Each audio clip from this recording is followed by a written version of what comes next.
Flywheel di depan ini patah akibat beroperasi berlebihan. Dalam keadaan normal pasti akan dijual. Namun di Pakistan, yang baru tidak hanya membutuhkan Rp50.000, tetapi juga harus menunggu 1 minggu untuk pengiriman. Agar generator dapat segera berfungsi, pemilik generator hanya bisa mengendarai motor ke bengkel. Jika bisa diperbaiki dalam 1 jam, akan ditambah Rp1.000. Setelah pemeriksaan teliti oleh tukang las tingkat 8, teknisi menyatakan perlu tambahan Rp3.000. Karena kesulitan pengelasan seperti ini sangat tinggi. Setelah disepakati dengan harga Rp5.000, teknisi mulai melakukan perbaikan flywheel yang berlangsung selama 1 jam. Perbaikan ini, bagi teknisi, sungguh seperti perut yang penuh dengan perahu. Benar-benar seorang ahli. Saat permukaan yang patah di kedua sisi mulai halus, flywheel juga perlu dilakukan penyusunan ulang yang sederhana. Namun, karena penghalusan membuat diameter luarnya lebih kecil, mengembalikan busur asli flywheel, teknisi bersiap data diameter lubang asli sebagai acuan. Segera setelah itu, membandingkan batang bulat dengan posisi lubang. Jelas bahwa tepi lubang yang patah tidak mendukung pemasangan pada kedua sisi, sehingga perlu dilakukan penghalusan sederhana.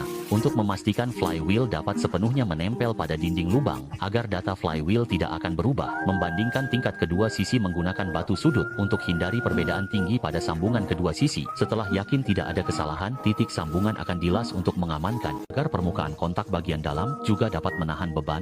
Sang ahli akan menggunakan mata bor untuk membuat lubang untuk menembus secara horizontal di kedua sisi. Untuk menghubungkan batang baja, dinding dalam tidak dapat dilas, kekuatan bisa ditingkatkan.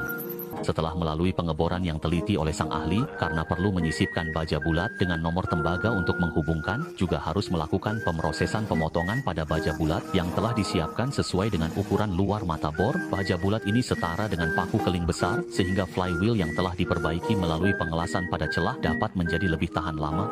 Setelah sang ahli membuat salinan kolom baja kedua, kolom tersebut kemudian dipukul masuk ke dalam lubang di kedua sisi. Hanya setelah memastikan bahwa tidak ada kendala lubang flywheel, baru dianggap benar-benar terangkai menjadi satu kesatuan. Celah yang ada adalah ruang untuk perbaikan melalui penghalusan. Setelah memastikan bahwa kolom baja tidak akan goyang, gunakan elektroda las berkualitas tinggi untuk mengisi semua celah dengan pengelasan. Namun, karena kolom baja telah disiapkan untuk posisi pengelasan, kedua lubang juga harus dilakukan pengelasan. Tidak hanya dapat berfungsi sebagai pembatas untuk kolom baja, tetapi juga tidak akan mempengaruhi tepi flywheel. Namun, tinggi bagian yang menonjol dapat mempengaruhi datar, sehingga bagian yang menonjol harus dipoles menggunakan mesin gerinda sudut dengan permukaan tepi sebagai standar penghalusan.